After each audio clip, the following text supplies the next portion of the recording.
Yo, what's up guys? Welcome back to another video. As you can see, we're in beautiful Florida, nice and sunny. Not from Illinois where it's super cold, but I just came in last night to buy a truck down here. I've been looking to buy a truck so I can tow my cars with. I have a Chevy 1500, super clapped out, super rusty, and my brother has an E350 7.3, but that's his truck, not my truck, so I needed a new truck, and I'm down here today looking at the truck. So I'm currently waiting for the guy to hit me up. We're supposed to meet at 8 in the morning. So we're gonna meet up at 11, and it's like 9:30 right now, so I'm just waiting. But I'm super pumped up.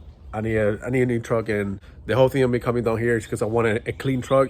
Up in Illinois, all the trucks are super rusty. They're all clapped out, and if I'm gonna spend the money, you know, it's the same price. It's gonna spend a little bit more money gas going back to Illinois, but it's way better buying a truck down here than buying one up north. But yeah, I'll be back once I get the truck. I'll hopefully get it. Hopefully it's not clapped out. From the picture, it looks decent. It has some dings on the bed, and the bumper had a couple dings, but for the price I'm getting it, the year is pretty good. But I don't want to jinx it yet, so I'm not going to show you until I get it. So I'll be back in a little bit.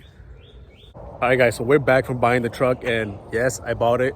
First truck I came to look at.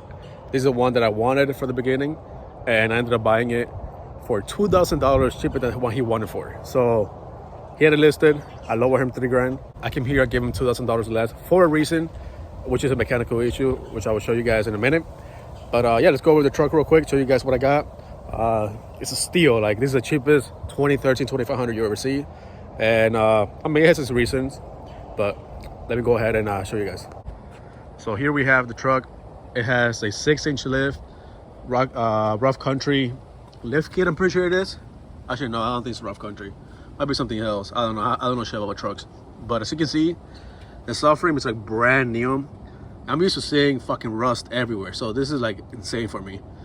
So I don't know much about it, but I know it has a 6-inch lift, the extended lines, everything to raise it up 6 inches. It has a few wheels, and the front tires are how you doing, but the rear ones are how you doing. They're pretty bad, and I have to drive 21 hours on this tire, so yeah, I mean, it has a fingernail, so it's not terrible, I guess.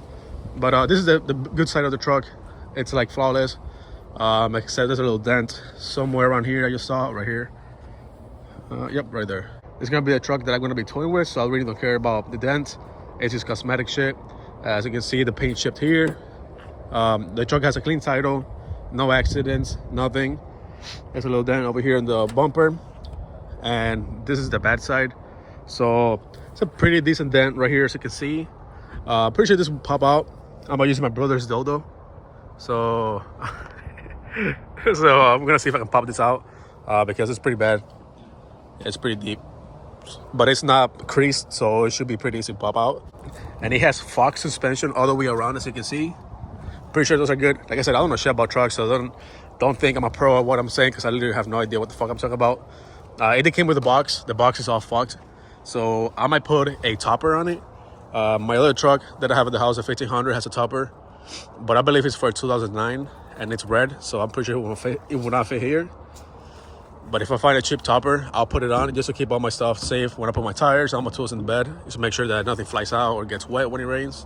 So I'm gonna be looking into a topper. And the bad side, it's all right here in the back. So as you can see, it's pretty dented back here. And the corner of the cab is pretty dented in. So that, and right here, pretty dented. It sucks. It used to be a work truck. The guy used to be a landscaper, and you know, he took care of it, but he had a foreman, and it was his like his daily driver, so this is what he drove all the time. So whatever. But like I said, the truck has no rust. There's a little spots of cosmetic stuff, but it's not terrible at all. It drives perfectly fine on the road, except for the differential. The big issue that we have right now is that the truck, I took it off for a drive, and as soon as I went over 20 miles an hour, I hear a whining sound coming from the diff. And as soon as I drove it, I knew it was either the transfer case, because you can kind of feel on your feet, or the rear end. And my brother poked his head out the window. You can definitely hear it in the rear end.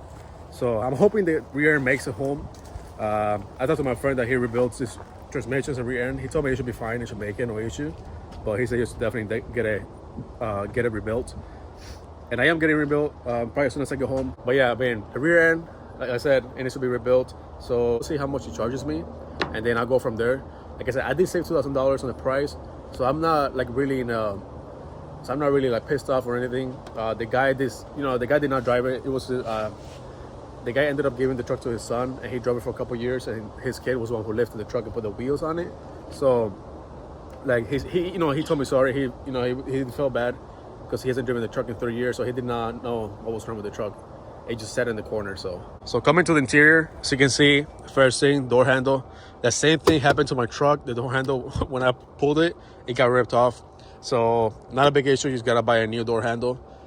Then the seat, it's ripped right here, and the same thing with the center console. So that's not a big issue. I could just replace this and put a seat cover on it. It has a top seat cover. I'll probably just buy one for the bottom part. And like I said, this thing is super fucking tall, and I'm 6 feet. I'm 6 foot, and I still struggle to get up here. So I wonder how my fiance is gonna do. She's 4'11", so I want to see her climbing up here. But get my ass up here. And then the other thing is this center part. It's not going into place. I'm not 100% sure. They put an Apple CarPlay stereo here, and for some reason this is not going back in. So I'm gonna look into it now and figure out why. And the speakers are not working, so I'm pretty sure they messed up the speakers, but I'll get that fixed. So I'm gonna go check the stereo, make sure that all the wires are connected for the speakers, because it's just weird that none of the speakers are working. Only the top right tweeter is the only one that's working. So I want to get it fixed before we head out tonight, because we're heading out to Illinois from Florida tonight, and it's a 21-hour drive. So I definitely want to have music other than just a little tweeter.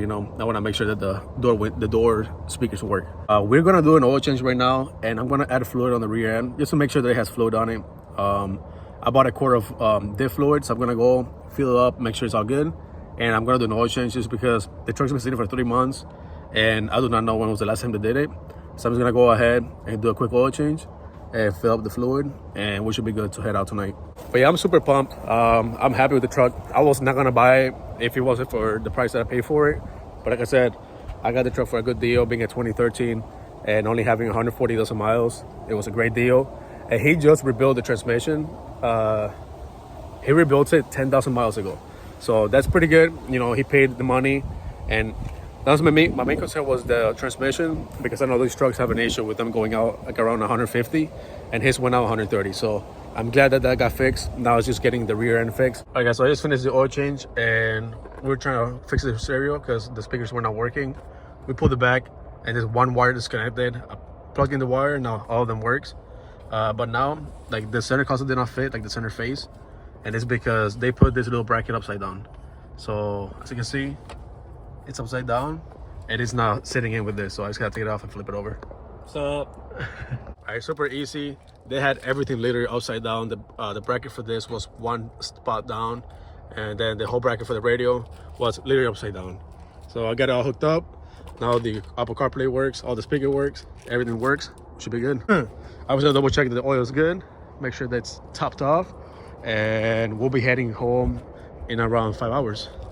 A little doggy. What's up, doggy? Oh, you fucking spat all over me. It's disgusting. What's up, puppy? Oh shit! Damn, motherfucker almost got T-bone. Wild. But we're here at the gas station getting some gas before I actually drove about 45 minutes, and I'm just gonna fill it up before I keep going. And this thing is massive. Like, I'm 6 feet tall, and look how tall this truck is. A lot of people have lifted trucks, so there's like nothing to them, but I never had a lifted truck. So it's half tank. It should be, I think, around 17 gallons, 18 gallons it should take. So we shall see. And then I want to do an MPG rate, so you guys can see how much it lifted, 6-inch with white tires, 2,500 gets. My guess will be around 10 MPGs, 10 to 12 MPGs. Hopefully it's a little better, but we'll see. I was gonna go and do the first fuel tank, so we're gonna go by fuel tank. So however long it takes to drain the tank. Once we stop for gas, then we'll switch. My brother is not tired. It's currently 11 o'clock at night. What time is it? What time is it? 11. So yeah, so it's 11 o'clock at night. I'm guessing he's gonna get about 500 miles to this tank, and so that's gonna put us, maybe we might change it before that, but half tank, 16 gallons, 51 bones. So it'll take about $110 to fill this bitch out, which is ain't terrible for 36 gallons. Put this bitch back. So I was about to buy some energy drinks so I can stay awake because I'm really tired actually right now. The past 2 days I've slept 8 hours in total, so I'm dead. But yeah, I'm gonna have him drive and then we'll switch over. So we're finally heading out. We're leaving the gas station right now. 18 hours it says, and we'll be there at 6 a.m. It's skipped. I already went up 30 minutes from when we started. We started, it said 5:30 p.m. and now it says 6:05 p.m. My guess we're gonna be there around 9 to 10 p.m. From doing stops and not driving a speed limit, but driving a little slower since this thing it's pretty big. I will update you guys again whenever we stop or we get gas, just to see the MPGs and to see where we at. All right, guys. So first fuel up. The pumps are super slow. They have a sign saying that they're super slow, and it's empty. Unfortunately, we only drove like 275 miles, and it's already empty on a 36-gallon tank. So it's probably getting like 6 MPGs. I don't know. We're about to see how many MPGs it gets, so it's pretty bad. So I guess we'll have to wait and see. But yeah, I was close when I told you guys earlier it was gonna get 10 MPGs. It got 10.7 MPGs, going around 68 miles an hour. So pretty junk. I was suspecting that. Like I said, it's a big truck, lifted and super heavy. So towing probably get like 7 MPGs. So it's the same thing as like our Power Stroke 7.3 that we have at the house. But the only difference is that it's cheaper than diesel. Alright guys, so it's been 2 hours since the last clip, and I had to stop at Good Old Bucky's. If you know, I've never been here, so definitely gonna go get a sweater or something, or a shirt. And the gas is super cheap, it's $2.75. Super pump, never been here, but this thing is so fucking clean and huge. It's insane how big this gas station is. Just gonna walk around and see what they have and then head out. Alright guys, so I'm so tired right now. We are somewhere in Georgia right now.